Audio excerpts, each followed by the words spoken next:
everyone, welcome to the pilot of the CakeWalkVodcast. I'm here with my hair tied back, my hands washed with antibacterial soap and my apron on to show you how to make a delicious mulled wine cake. Britta is off in Sheffield at the moment doing a china making course, I think, but she'll be here later to teach you how to make the icing. But first, you'll need your tools. A small glass or Pyrex bowl and a saucepan, a set of scales and a bowl, a measuring jug, a wooden spoon, a spatula, a butter knife, a medium-sized cake tin, I never bother with exact measurements, a multi-grater, I suppose. This is for orange peel, so it has to have a very fine edge, and a sieve. The original version of this recipe can be found on the Channel 4 website. Just Google mulled wine cake and you're sure to find it. Anyway, I chose this one because it sounded like a good winter warmer, and it is quite wintry out there. So let's look at some of the fiery, hot ingredients that will keep us snug on our walk. Before you start with your ingredients, turn the oven on. This should be at 180 degrees centigrade or gas mark 4. 250 grams of plain flour, 4 medium eggs, and remember to test your eggs if you've had them hanging around a little while. Pop them in a glass of water, and if they float, call in the hazmat team. 250 grams of white or golden caster sugar, according to your preference. You racist. 6 teaspoonfuls of apricot jam, 50 grams of ground almonds, 50 grams of plain dark chocolate, and this will need to be chilled and left in large blocks, for why I will show you in a moment.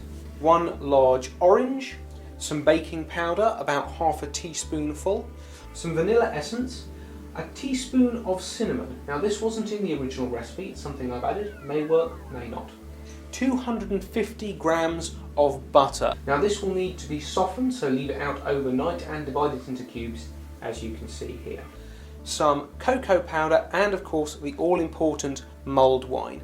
You'll only need 50 millilitres of that, so it's worth buying a cheap wine. You can choose to mull your own from scratch. I was going to do so until I walked into the local superstore and found you could actually get a bottle of cheap mulled wine, cheaper than it would take to get a bottle of really cheap wine and then buy the mulling herbs. So it's your choice, and of course there's always the satisfaction of doing it by yourself, but yeah, I'd go for the pre-mulled wine because you're not really using a lot of it.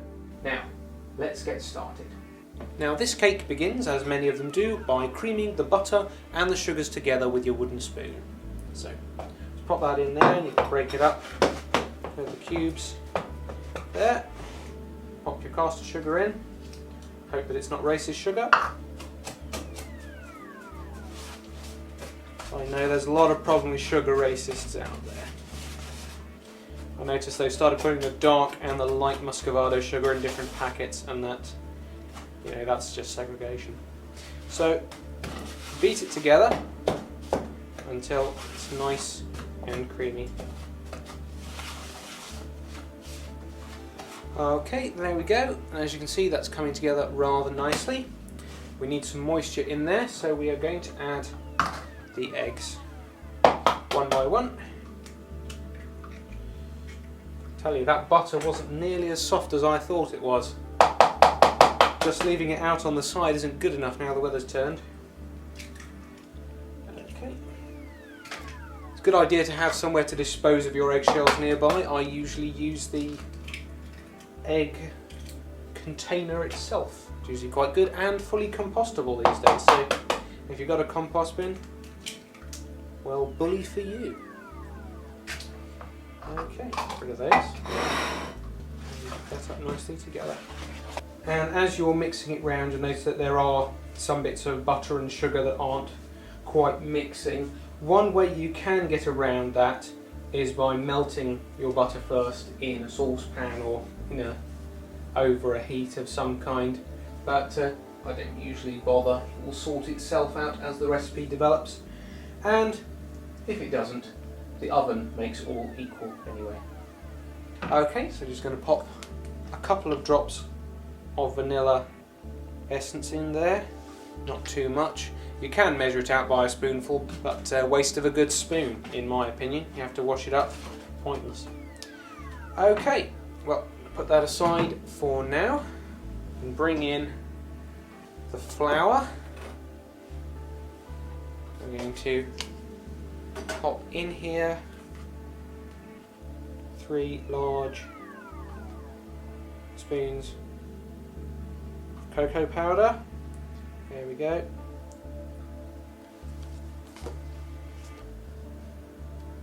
And then add half a teaspoon of baking powder.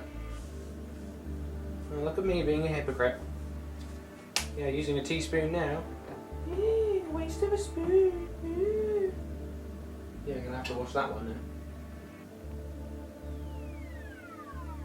now. Okay, once you've got that together, you want to grab your sieve, bring back your mixture, and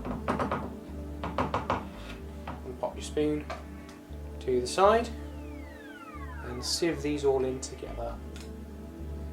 It's quite precarious.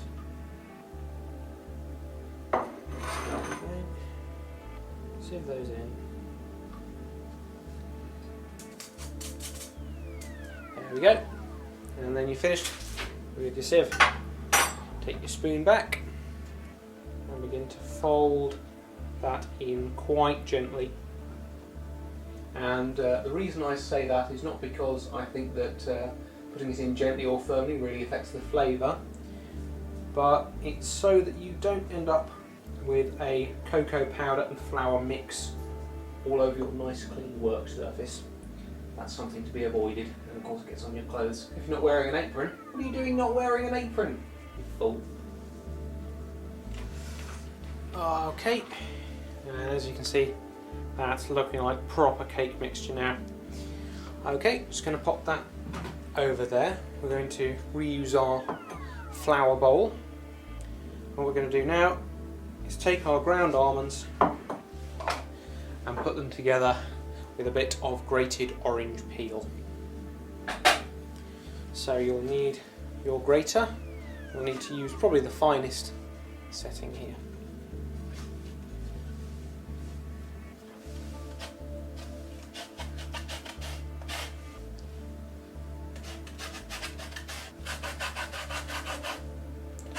Okay, and when you're done you should be ending up with a poor, sad, bald little orange like that. Oh, I missed a bit there.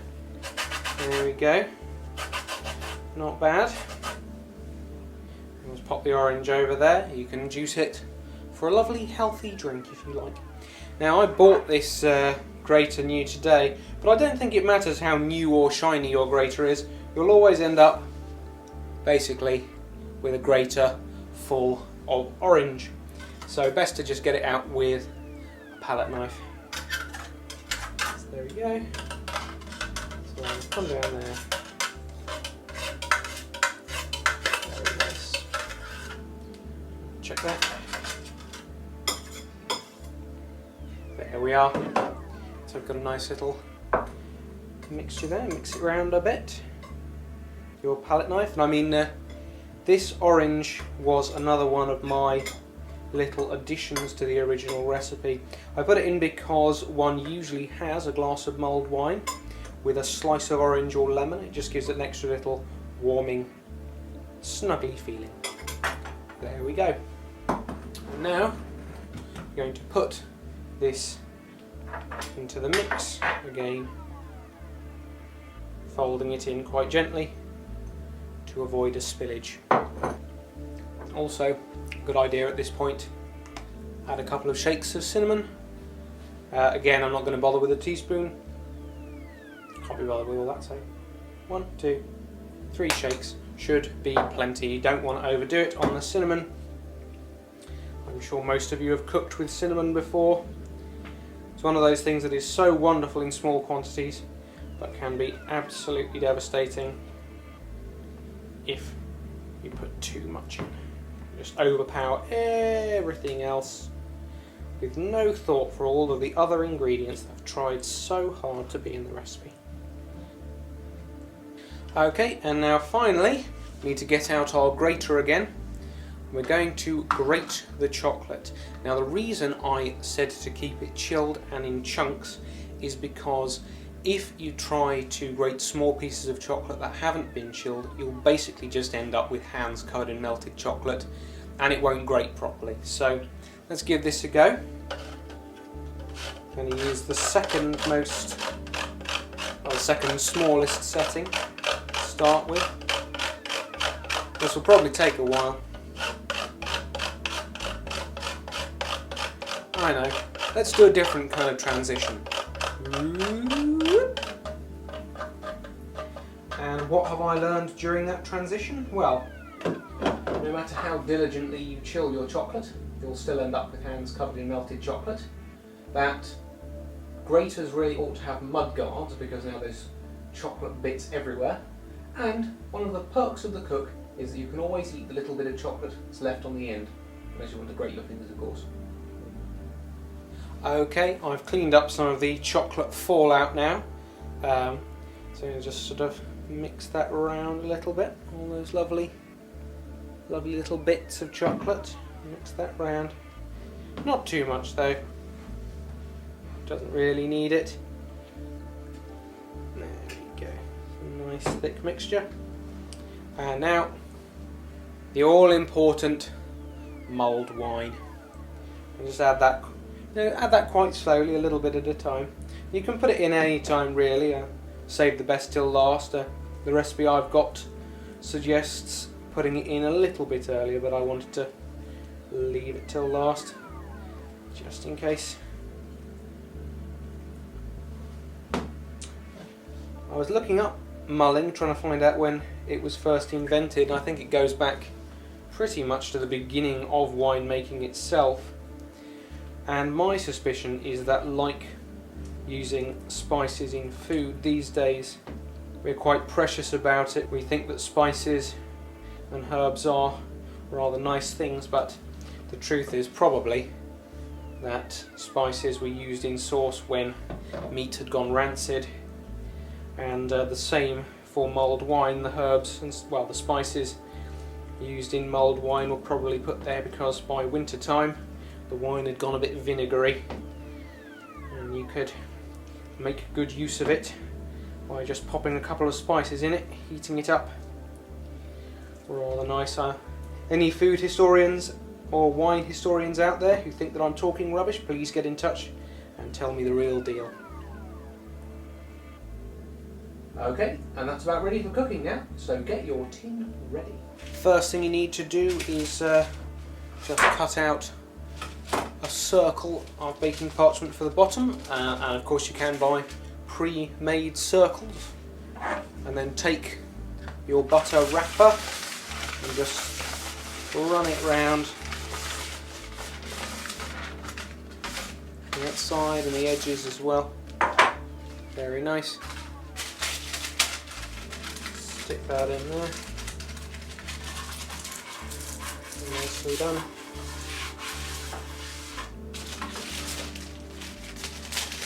And if you want, you can pop a piece around the edge as well. There we go. Right here. Crunch it up a little in your hands so it's more malleable. A bit around the outside. Okay. I'm going to put this in first. That would be sensible, wouldn't it?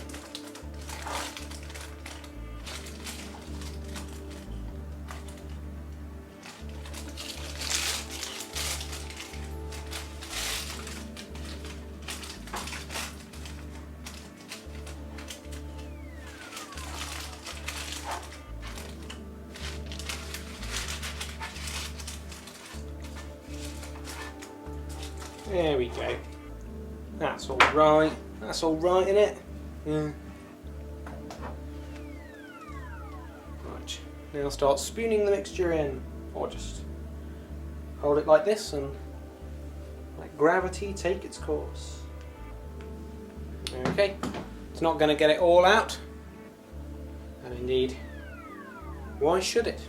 When you have your magical spatula to help you, and these The spatula really is the best tool when you want to get mixture off anything, even other spatulas. If you have two spatulas, use them in tandem. It's crazy, but it works. There we go, nearly all done. And just spread out the mixture nicely, kind of nicely evened out in there. And I think we're ready for the oven.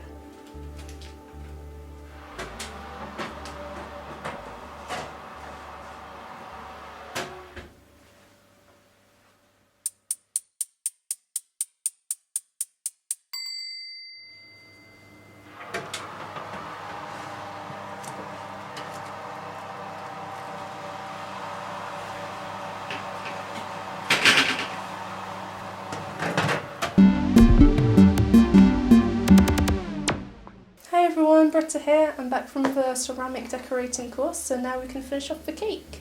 It's cooled now, so the first thing we do is we pop it out of its case, then we can glaze it with some jam, and that will help the icing stick to it. And while the jam's setting, we create the icing, which is just some cream and chocolate and a little bit of icing to dust. You may remember this from the tools that Jim showed you earlier. It was actually for the icing, not for the cake, though, as he may have made you believe. So to heat up the jam, I have some warm water, which is getting warmed up by the hob, in a saucepan, and that I have a glass bowl, which will stop the jam from getting too hot because we just want it warm. So just put the jam in, and that will heat up nice and gently. And it just needs to get warm, it doesn't need to get hot or boiling or anything. So just so you can tell that it's getting more liquid. And you can stop, and it'll be ready. The apricot jam is nice, but it's not as good as blackcurrant jam. So says the Britta. My favourite jam is raspberry jam. Clearly the best kind of jam. It has lots of little bits in it. Well, yeah, the bits are extra flavour.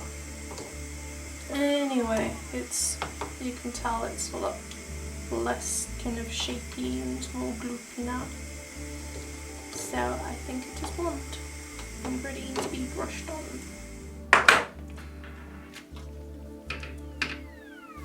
You bring your warmed jam back to your cake, and I put it on a cork mat here because the bottom will be hot and also wet.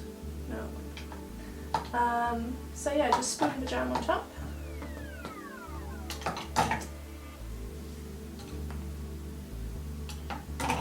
Try to dot it around so that you've got less brushing to do in a minute. And you can spread it around a bit with the back, but really I like to use the brush because it's like painting.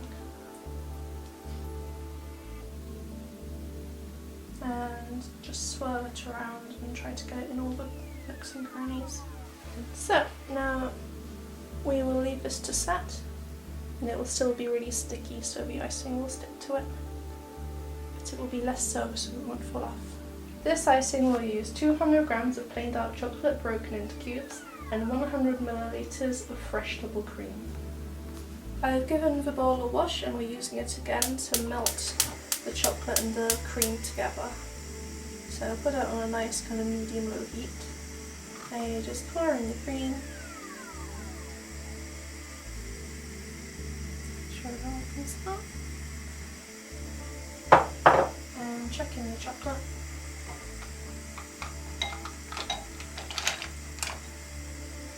And just let them heat up a bit and then start to stir.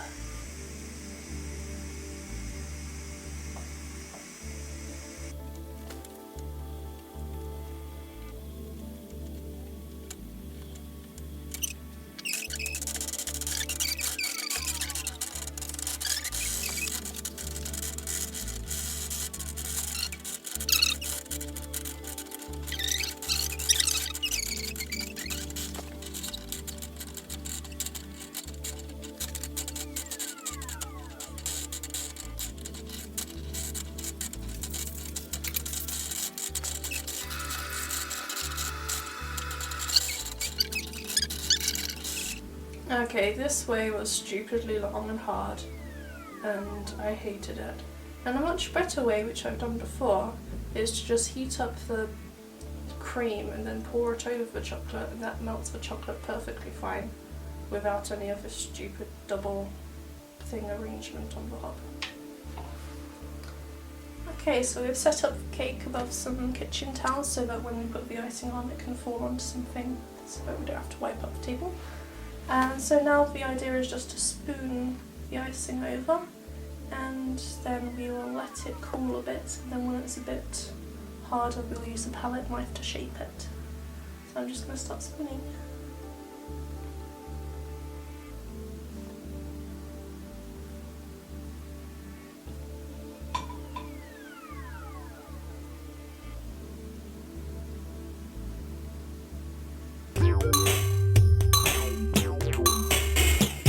We've let the icing half set, so it's a little firmer now, so now I can take the palette knife and just give it a bit more shape, and just make sure the edges are completely covered because some of it is a bit drippy.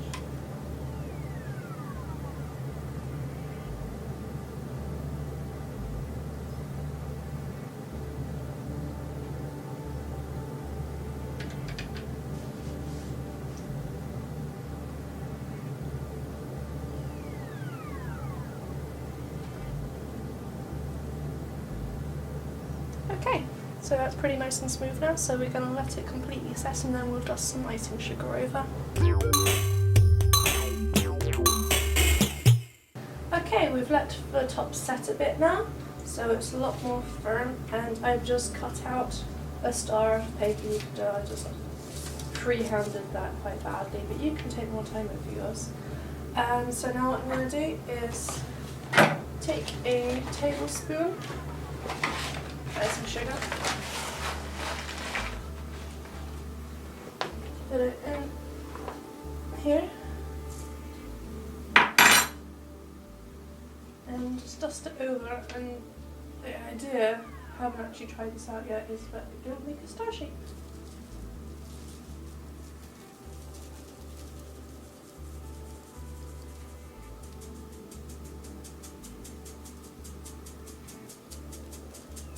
Yeah, that isn't working very well, so I'm just gonna do a light dusting all over anyway.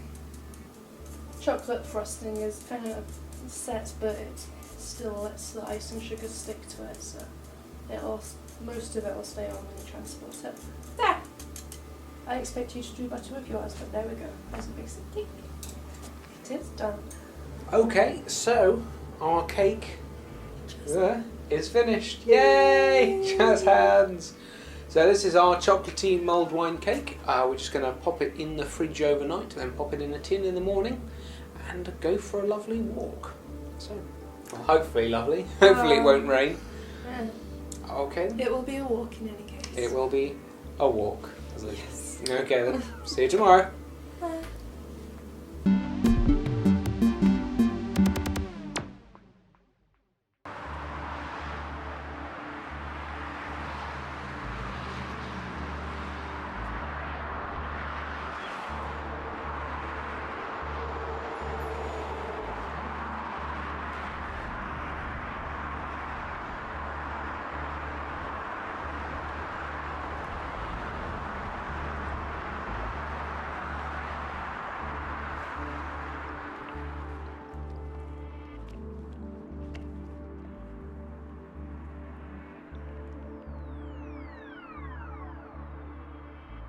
It's a bit silly that things like cleaning products smell of lemon just because we associate lemon with cleanliness.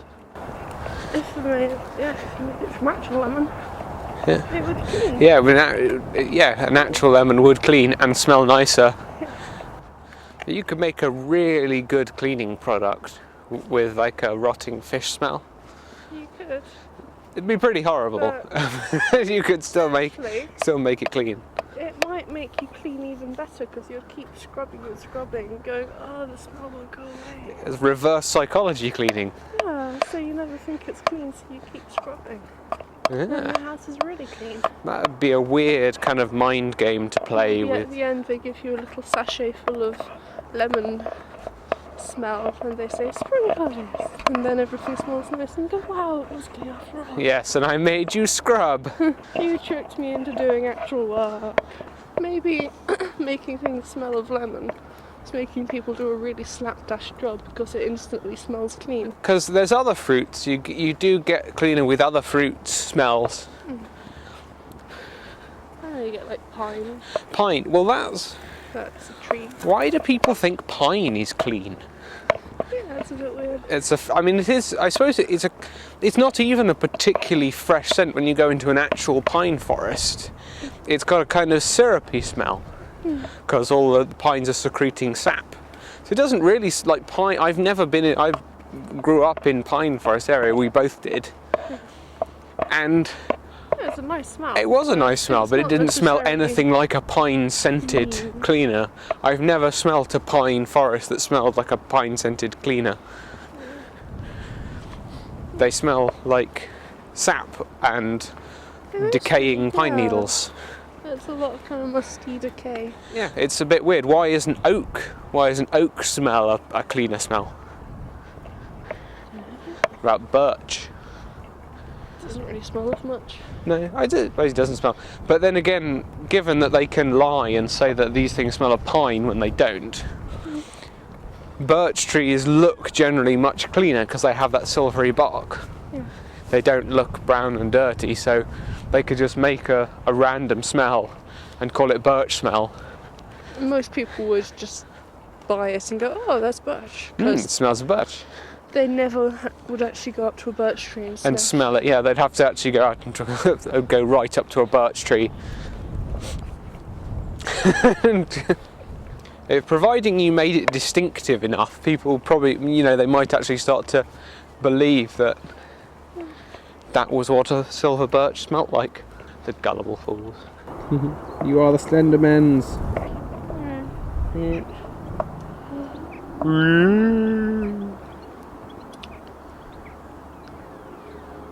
The trouble with the Slender Man videos is they make any kind of vaguely home movie-ish thing look like a Slender Man video. Like, oh, dodgy camera work and lack of focus. And someone's aged relative standing in a corner who you flick past quickly. Yeah. Was it the Slender Man? Was No, it? it was just a relative who didn't get asked to get out the way. Yeah, who's maybe a little bit taller than average.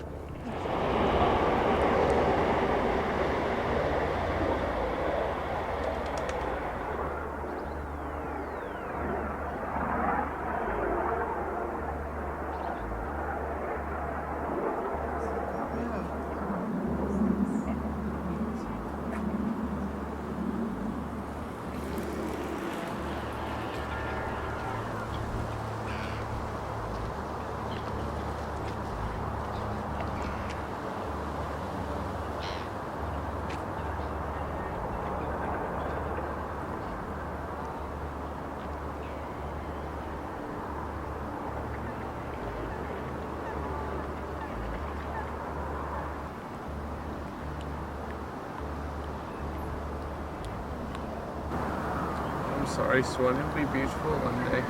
The story of the ugly duckling doesn't really make sense.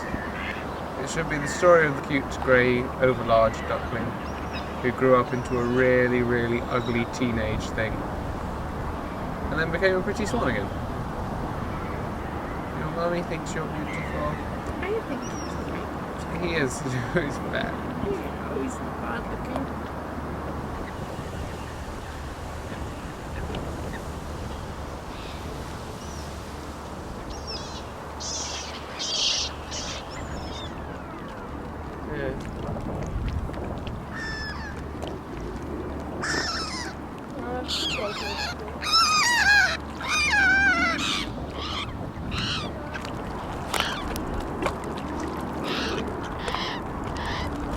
Ducks are allowed food because they're not horrible bullies like you. Well, actually they are, but at least they don't bully everyone. Only their own poor species.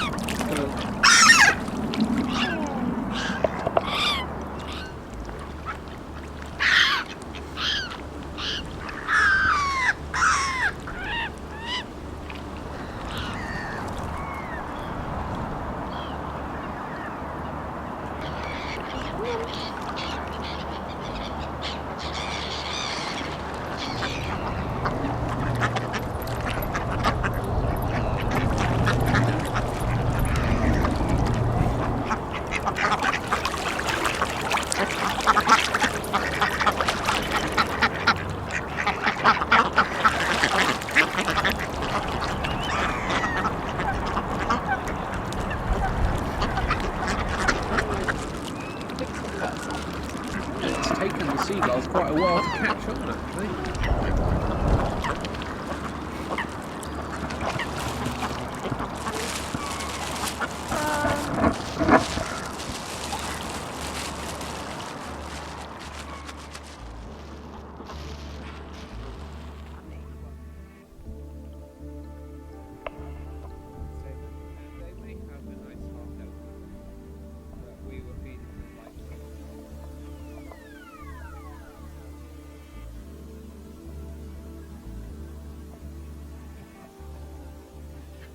Yeah, you're right, it is a massive fence. That's weird. I wonder if this really rubs things out. No. I was about to say erases when I remembered the time English. Launch into the sky. Maybe it's to teach children how to draw on the sky. And the person with the hammer. We've got Gemini over there. Yeah, this one.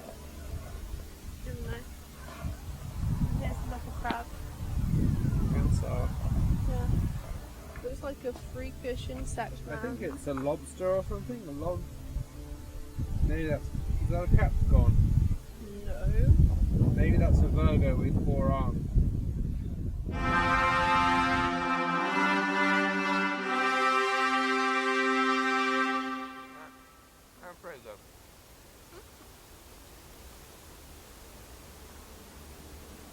I can't help thinking about what it would be like if I hadn't added that orange that way. If it would then be pure chocolate. It is pretty chocolatey. You know what, I quite like the orange.